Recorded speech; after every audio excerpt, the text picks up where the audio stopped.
Nous pouvons passer maintenant à la partie abdomen. Donc, je vous avais mis d'abord quelques petites propositions. Donc, si vous avez une chienne boxer de 10 ans qui vient pour abattement et amaigrissement, qu'elle a une masse hépatique et que vous observez sur les radios un estomac en place. Bon, si la masse hépatique est grosse, normalement, l'estomac ne sera pas en place. Parce que ça soit une masse à droite, une masse à gauche, une partie de l'estomac sera forcément déplacée, ou si c'est toutefois également. Si maintenant, je suis d'accord, c'est une petite masse ou un nodule, de fait, l'estomac ne sera pas déplacé. Donc, en fait, à la base, j'aurais voulu mettre, si vous pensez à une masse hépatique et que vous trouvez que l'estomac est en place, donc j'aurais plutôt mis un -2, mais si on dit que c'est une petite masse, alors plutôt un -1. Si vous avez une masse splénique, vous avez une perte de contraste focale dans l'abdomen moyen, avec les 11 degrés déplacés en périphérie de cette image. Donc, eh bien, est-ce que ça peut être une masse splénique? Oui, ça peut tout à fait être une masse splénique, mais maintenant, il n'y a pas que ça qui peut donner une perte de contraste focale avec les 11 degrés qui sont déplacés en périphérie autour en fait de cette masse. Ça pourrait être, par exemple, un gros ganglion, ça pourrait être, par exemple, une masse digestive, une masse mésentérique. Donc, il y a d'autres possibilités de diagnostic clairement sur ce genre de définition. Donc ici, je resterai sur un +1. Ça renforce mon hypothèse de masse splénique, cette description, mais ce n'est pas forcément elle. Un épanchement rétropéritonéal. Si vous avez une augmentation du volume de l'abdomen, une perte de contraste généralisée dans la cavité péritonéale, mais avec une bonne visualisation des reins, et bien, du coup, ça, c'est plutôt la définition d'un épanchement péritonéal. Donc ici, je partirai sur un -2 parce que je vois bien les reins. Il faudrait qu'ici, on m'ait rajouté mauvaise visualisation des reins pour que je dise que ça soit bien quelque chose de rétropéritonéal. Donc, voici deux images. Si vous pensez maintenant à une masse hépatique. Donc, je vous ai dit tout à l'heure, regardons l'estomac. Donc, l'estomac, on va voir ici que le premier organe aérique qui est là et se poursuit comme ceci. Donc là, vous avez en partie dorsale le fundus, puis le corps, et là, vous avez le pylore, et hop, là, vous avez le duodénum qui se continue comme ça. Donc, l'estomac ici est clairement déplacé par une masse, en tout cas crânienne à lui. Sur la vue de face, de nouveau, vous avez d'ici le fundus qui se continue par là avec le pylore par là. Donc vous avez ici une masse, vous avez ici l'estomac qui n'est pas du tout en place. Donc ici, clairement, le fundus est déplacé sur la gauche. Ok. Ici, l'estomac, du coup, l'axe gastrique est comme ceci, vous voyez, alors qu'il devrait être parallèle aux côtes ou voire perpendiculaire. Donc ça veut dire qu'il a fait donc de cette position-là pour aller ici, il a fait ce mouvement-là. Je vous remontre ce mouvement, ce qui veut dire qu'il a fait une de 6 heures à 14 heures, ça va, de 18 à 14 heures. Donc ça veut dire qu'il est allé dans ce sens-ci, dans le sens inverse des aiguilles d'une montre. Et puis là, vous retrouvez donc du coup le pylore avec le duodénum qui en part. Bon, qu'est-ce qui peut déplacer comme ça, caudalement, avec un sens anti-horaire ici, et ici déplacer comme ça vers la gauche l'estomac? Il n'y a pas 15 choses, quelque chose qui est devant l'estomac. Donc forcément, devant l'estomac, dans l'abdomen, il n'y a que le foie. Donc ici, la masse, elle est bien hépatique. Alors, je pourrais même être plus précise, parce que cette masse, je peux dire qu'elle est ventrale, comme je le vois ici, mais je peux même dire qu'elle est à droite, parce que finalement, c'est le pylore qui est le plus déplacé. Vous voyez, le pylore est là, alors qu'il devrait être ici normalement, donc c'est vraiment lui qui est la partie de l'estomac la plus déplacée, parce que quelque chose vient prendre sa place, quelque chose le pousse. Donc ici, vous avez l'estomac et le pylore qui est là déplacé. Donc masse hépatique, oui, je suis sûre de mon hypothèse et je peux partir ici sur du +2. Alors ici, qu'est-ce que je vois? Est-ce que j'ai une masse hépatique? Ici, ce qu'on peut observer, c'est qu'on ne voit pas en tout cas une masse comme on avait sur l'image précédente, bien délimitée ici. Ici, je ne le vois pas. Donc ici, là en tout cas ventralement, je ne vois pas grand-chose. On a une perte de contraste et on a donc du coup les intestins qui sont tous ici, je vais dire regroupés en partie dorsale. L'estomac qui était là est clairement aussi déplacé vers le haut, dorsalement. Vous voyez, le pylore devrait être ici, il est ici. Donc tout est déplacé vers le haut. Mais je ne vois pas de masse et j'ai une perte de contraste. Donc ça veut dire qu'il y a deux choses. Ça veut dire que l'épanchement, il n'est pas capable à lui tout seul de déplacer les organes vers le haut. Quand il y a de l'épanchement dans un abdomen, les organes, ils flottent dans le liquide. Donc c'est qu'ici, il y a de l'épanchement parce qu'il y a une perte de contraste, mais il y a en plus un effet de masse. Il y a une masse que je ne vois pas parce qu'il y a un effacement de bord avec l'épanchement, mais elle est bien là, cette masse. Et donc ici, j'ai les deux. J'ai une masse et en même temps de l'épanchement. Est-ce que maintenant, je suis sûre que c'est une masse hépatique? Elle est plutôt moyenne, la masse. Donc le foie pourrait être une masse pédiculée du foie, mais ça pourrait aussi être une masse splénique, voire une masse hépatique et une masse splénique. Donc ici, je ne suis vraiment pas sûre que c'est une masse hépatique. Donc je ne peux pas l'exclure. Donc là, j'hésiterai. Vous voyez, tout ça se discute ici sur ma réponse. Est-ce que je pars sur un plus 1 ou alors un moins 1 parce que finalement, je ne l'exclus pas complètement. Peut-être plutôt sur un moins 1 parce que je n'exclus pas quand même une masse hépatique, mais ce n'est pas ce que je mettrai en 1 sur ce type d'image. Alors, autre hypothèse, autre petite vignette, c'est par exemple un chien montagne des Pyrénées de 1 an qui subitement devient abattu alors qu'il jouait dans le jardin. Le chien prend par moment une position de prière, il est en ordre de vaccination. Bon, j'espère qu'à tous, ou en tout cas à ceux de petits animaux du moins, ce coup de téléphone, cette anamnèse vous évoque tout de suite une pathologie particulière. On a un grand chien qui est jeune et qui a une pathologie aiguë d'une douleur abdominale. Du coup, vous devez vite penser à un syndrome de dilatation-torsion de l'estomac. Vous allez donc demander au propriétaire. Alors maintenant, c'est un peu amusant parce qu'avec notre principe de Covid-19, mais même je crois qu'en principe de Covid-19 ici et de confinement, vous direz quand même à ces gens de venir immédiatement vous voir, ou en tout cas en urgence, et pas venir dans une semaine. Donc, vous allez réquisitionner du coup, enfin prendre l'animal ici, vous allez bien sûr l'ausculter, le regarder, vous allez faire tout de suite, avant de faire n'importe quoi d'imagerie, mais tout de suite stabiliser l'animal évidemment, de manière conforme à ce qu'on vous apprend dans les autres disciplines. Donc j'imagine une perfusion, faire les lactates, donc évaluer tout ceci, essayer de le sonder éventuellement. Donc quand l'animal est stable, pour confirmer votre diagnostic de dilatation-torsion de l'estomac, vous pouvez réaliser une radiographie. Donc, ce que je veux que vous sachiez, c'est qu'il y a une seule vue, en tout cas, qu'il faut vraiment connaître, sur laquelle il faut se baser et faire en priorité, qu'une seule, et c'est la vue de profil droite. Pourquoi? Parce qu'on va essayer de bien voir le pylore. Or, le pylore, vous savez qu'on le voit bien sur une profil gauche, puisqu'il est à droite, le pylore, normalement. Donc, si on couche l'animal sur le côté gauche, le pylore qui est à droite va se retrouver en position dorsale et donc du coup avec du gaz. Et donc du coup, ça sera bon, vous le verrez bien. Mais là, notre hypothèse, c'est qu'il est tordu cet estomac, qu'il n'est pas en place.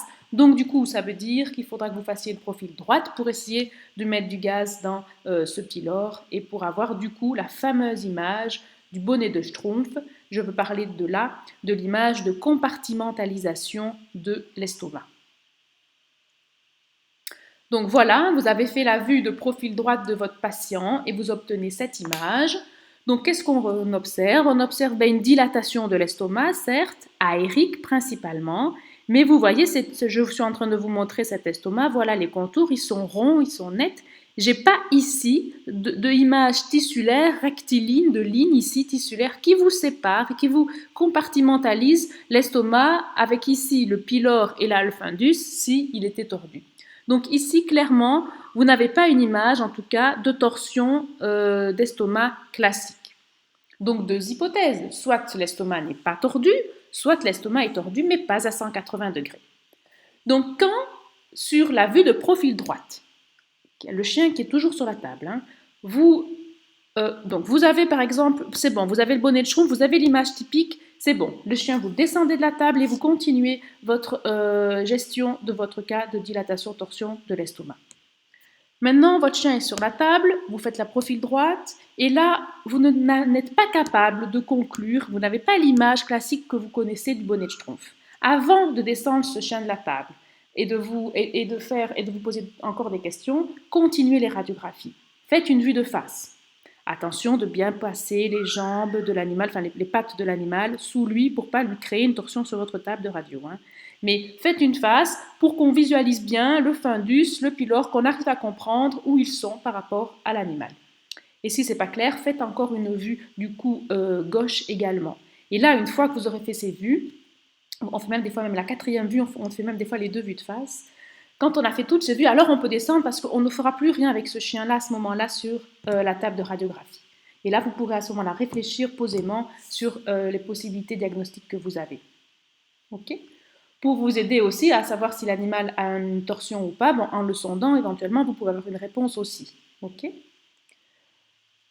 Donc, voilà. Donc ici, il n'était pas tordu, hein, c'était juste une dilatation-torsion. Donc sur la face, le fundus restait bien à gauche et le pylore bien à droite. Alors, l'autre gros chapitre du chapitre digestif de l'abdomen, en tout cas, ce sont les iléus. Ok ?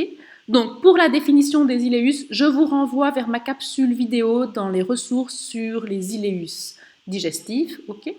Donc, les iléus digestifs, je vous rappelle, ne concernent que l'intestin grêle. Ce n'est pas le côlon qui est un iléus, c'est l'intestin grêle. Il peut être soit un iléus mécanique ou bien obstructif, ce sont des synonymes, ou bien en iléus paralytique ou fonctionnel, ce sont de nouveau des synonymes. Donc iléus, ça veut dire quoi? Ça veut dire que l'intestin grêle est trop gros, de diamètre augmenté. Ok? Si c'est un iléus mécanique, ça veut dire qu'il y a deux populations, c'est-à-dire des anses de grêle de taille normale et des anses de grêle de trop grande taille. Ok? Comment voit-on que les anses de grêle sont de trop grande taille? Je vous rappelle, donc chez le chien, c'est 1,6 fois la hauteur de L6, ok? Donc L6 est là, pardon, L7, L6. Ok, le corps des vertèbres, c'est comme ça que je fais 1,6 fois, donc une fois et demie plus ou moins, la hauteur du corps vertébral ici. La anse ne doit pas être plus grande que ça. Sinon, si elle atteint ça, ben, ça risque d'être, dans 90% des cas, un iléus mécanique. Chez le chat, je vous rappelle que c'est une valeur numérique qui est de 12 mm pour la taille max des anses de grêle. Un iléus fonctionnel, c'est toutes les anses qui sont dilatées. Ok ? Donc, elles sont toutes dilatées. Par contre, elles vont être moins dilatées que si c'était un iléus mécanique. Pour le péristaltisme, dans les iléus mécaniques, la portion de anse qui est en amont de l'obstruction aura un péristaltisme augmenté. En tout cas, au début, on verra vraiment les anses qui essayent de se contracter pour faire passer ce bouchon, cette masse. Ensuite, elles vont se fatiguer et elles vont aussi passer en iléus fonctionnel. En cas d'iléus fonctionnel, toutes les anses sont paralytiques, sont paralysées et donc ont un péristaltisme diminué. Donc, ce qui veut dire qu'à l'échographie, vous pouvez également évaluer ce péristaltisme pour vous aider à trancher entre un iléus mécanique ou un iléus fonctionnel. Chez les grands animaux, bien sûr, on ne fera pas de radio de l'abdomen pour regarder et investiguer les coliques. Par contre, on fera un fouillis rectal et pour voir les déplacements potentiels des organes et on fera une échographie pour évaluer justement ce péristaltisme. Est-il augmenté ou est-il diminué? Éventuellement pour trouver aussi la cause de l'obstruction. Donc sur cette radiographie, qu'est-ce que je peux voir? Les rappels faits maintenant. Donc mon conseil, toujours commencer à visualiser le côlon. Éliminez le côlon, comme ça vous pouvez vous concentrer sur le reste des anses de grêle. Et ces anses de grêle, le reste, sont-elles trop grosses ou pas? Donc le côlon est ici, tac, clairement, on le voit ici, le rectum là. Après, un peu plus compliqué parce qu'on a un peu du mal à le suivre. Bon, je vais me diriger sur ma vue de face. Donc ici, côlon descendant, tac, tac, tac, côlon transverse, et après ici, côlon ascendant. On devine d'ailleurs ici, en forme de C inversé, le sécom. Ok? Donc ici, cette grosse anse qui vous pose souvent problème est le sécom. Ici, vous avez le rectum, et donc après, ici, sûrement que là, du côlon descendant, comme ceci, qui vient jusque là, côlon transverse. Donc ceci, pour moi, voyez, est bien le côlon. Maintenant, ceci n'est pas du côlon et bien de l'intestin grêle. Mais remarquez qu'il y a d'autres anses qui sont tissulaires et qui ont un peu la même taille que ça. Donc toutes ces anses, ok, il y en a des ARX là, mais elles ne sont pas plus grosses que les anses qui sont tissulaires là. Pareil pour ici. Ok, donc toutes ces anses sont quand même un peu grosses et limite trop grosses par rapport à une fois. Enfin, on arrive presque à 1,6 fois la hauteur du corps vertébral ici. On a fait quand même une échographie sur ce chiot pour vérifier l'absence vraiment de iléus mécanique et c'était bien un iléus fonctionnel. Donc ici, il n'y a pas d'obstruction. Alors voilà un autre cas digestif. Donc de nouveau, premier réflexe, je regarde s'il y a ou pas, je regarde mon côlon. Donc côlon, tac, tac, tac, je vous ai dit comme ceci, et ici comme ceci, comme ceci, comme ceci. Donc là, j'ai le côlon qui fait ça, et qui fait cette image-là. Donc là, le côlon, il est liquidien, hein, je vous montre, comme ceci. et là, il devient bien aérique. Ok? Sur la vue de profil, vous avez quelque chose comme ça, comme ça, comme ça. Hop là, il a le côlon transverse. Alors maintenant, je regarde s'il y a des anses de grêle normales. Ah ben oui, regardez, là, il y a bien des petites anses, enfin de taille en tout cas normale, hein, voyez, comme ceci, comme ceci. Ok? Et je regarde s'il y a des anses de grêle de taille augmentée. Eh ben, par exemple, déjà celle-ci, elle est intrigante, vous voyez, elle est quand même bien grande. Elle a d'ailleurs une forme bizarre, en forme de tête d'épingle ici, hein, là, tac. Et oui, elle est plus grande, elle atteint vraiment 1,6 fois la hauteur de ce corps vertébral. Il y a des anses ici, comme là, hein, vous voyez, ici, là, qui sont aussi grosses. Alors, si on regarde bien la radio, on peut quand même observer une autre anomalie. J'espère que vous l'avez tous vue. C'est cette image ici. OK? Donc, une image, on est reparti dans le Röntgensign, une seule image de forme ovalaire, à contour bien délimité, d'opacité minérale, en tout cas en périphérie. La périphérie, vous voyez, est minérale, de taille quasi de longueur de corps vertébraux, ça va, qui se situe où? Dans l'abdomen caudal, en partie à mi-hauteur. Et donc la question ici, est-ce qu'elle est dans une anse de grêle ou pas? Et est-ce qu'elle fait obstruction ou pas? Eh bien oui, puisqu'on trouve ici des anses de grêle dilatées et des anses de grêle qui ne le sont pas. Donc cette image est bien dans une anse de grêle et est la cause d'une obstruction. Donc on a ici un corps étranger qui est obstructif. Sur la face, je retrouve cette image ici. Alors, ce que j'ai oublié de vous dire, enfin, non, ce que je voulais rajouter, c'est que cette image, donc, ok, elle est osseuse, minérale, ça ne veut pas forcément dire que l'animal a ingéré est un os, hein, ça peut être aussi des plastiques avec des compositions de certains minéraux. Donc attention, ici c'est peut-être un jouet en plastique, vous voyez, qui est creux, voilà. Et dernier cas de digestif que je vous propose ici, ce sont ces deux vues de profil. Donc ici, c'est une vue droite, et ici, vous l'aurez compris, c'est une vue gauche. Mon côlon, alors là, c'est le piège. Beaucoup d'étudiants vont me montrer ça. Voilà, donc ça, c'est 8 étudiants sur 10 qui me montrent ce côlon. Ok. Alors, non, c'est pas le côlon. Pourquoi c'est pas le côlon, cette image? Regardez un petit peu, elle vient juste en arrière du diaphragme, elle vient bien trop crâniale, ok? Donc ça peut pas être le côlon à cet endroit-là, si dorsal. Alors, ok, vous voyez, le côlon commence bien là, enfin le rectum, le côlon, voilà, il fait comme ça, puis je le vois ici, puis après je le perds, mais il a cette forme-là, ok? Et là, il fait comme ça, il vient jusque là, ok? Qui peut être anse, donc ce n'est pas du côlon, donc c'est une anse de grêle, qui peut venir si crâniale comme ça, il n'y en a pas 15, c'est le duodénum qui peut venir comme ça si crânial. Donc le duodénum qui est ici tout aérique, qui est du côté droit, je vous rappelle, de l'abdomen de l'animal, donc c'est bien une profil gauche, car l'animal a mis son duodénum en haut, et du coup l'air est monté dedans. Donc devinez qui est cette grosse boule aérique là, eh bien, ça sera le pylore qui est aussi taille aérique. Il est énorme. Ok? Donc, si ça est le pylore, imaginez un petit peu la forme et la taille en tout cas, pardon, du reste de l'estomac. Donc, le reste de l'estomac, je vous le montre, c'est ceci. Ça va? Donc là, vous avez le fundus avec le corps gastrique. Ok? Donc, on retrouve ça, le fundus et le reste du corps gastrique. Regardez, on voit la bulle de gaz ici. Donc le pylore est toujours là, hein, mais maintenant il est liquidien puisqu'on est sur une profile droite. Ok. Et donc vous avez appris, hein, vous vous rappelez que si l'estomac a cette taille-là si énorme, que le côlon qui vient et le côlon transverse qui vient juste derrière l'estomac, si l'estomac grossit, le côlon transverse va être déplacé caudalement. Donc c'est pour ça que le côlon transverse en plus ne peut pas aller au-delà de l'estomac. Donc j'ai un énorme duodénum, j'ai un côlon là, et j'ai une énorme anse que vous voyez ici, qu'on retrouve ici. Donc cette anse est une anse de grêle, du coup, qui est gigantesque. Donc vous pouvez d'ailleurs observer une image similaire dans ces deux anses de grêle, enfin dans cette anse de grêle. Alors, elle n'a pas la même forme parce que c'est deux vues de profil différentes et que les anses de grêle dans la cavité abdominale, elles bougent, il n'y a rien qui les tient. Donc, en bougeant le chien, en le changeant de côté, la anse, elle a bougé, elle s'est un peu renversée, elle a tourné. Et donc, du coup, c'est pour ça qu'elle ne se projette pas de la même façon ici et là. Donc cette anse de grêle, elle va de là à là, sa partie large, vous voyez, de là à là, de là à là, de là à là, et hop, là, elle rediminue de taille.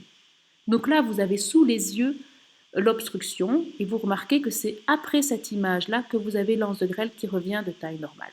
Donc ici, vous avez la cause de l'obstruction, mais que je retrouve bien évidemment sur l'autre profil. Alors pourquoi cette image n'est pas une bulle de gaz dans du côlon? Mais parce que si vous regardez bien, il y a quand même une structure, hein. Ce n'est pas une poche de gaz classique, il y a une ligne qui est plus radiopaque en périphérie, puis un liseré aérique et de nouveau une image tissulaire centrale, comme ça avec une petite pointe. Donc s'il s'agit ici d'un noyau de pêche que vous retrouvez là. Tac, tac, tac, noyau de pêche. Donc ici j'ai une anse de grêle qui est gigantesque et j'ai plein d'anses de grêle de taille normale. Donc oui, je suis bien face à un iléus mécanique. Maintenant, ici, vous avez pu remarquer qu'on a un estomac qui est énorme, un duodénum qui est énorme. Donc, du coup, ce qui veut dire que les parties du grêle qui sont dilatées, du digestif, pardon, qui sont dilatées en amont de cette image, de cette obstruction, eh bien, c'est l'estomac. Donc, ce qui veut dire que l'obstruction, elle est vraiment haute dans le système digestif. Ok, donc ça veut dire que que ça se passe vraiment duodénum distal ou jéjunum proximal, ici l'obstruction. Le contraste reste bon sur cette radio, donc cet animal n'a pas une péritonite, en tout cas importante, autour de cette obstruction. Donc, obstruction haute, anse de grêle, gros estomac, pylore dilaté et la anse de grêle qui dilate.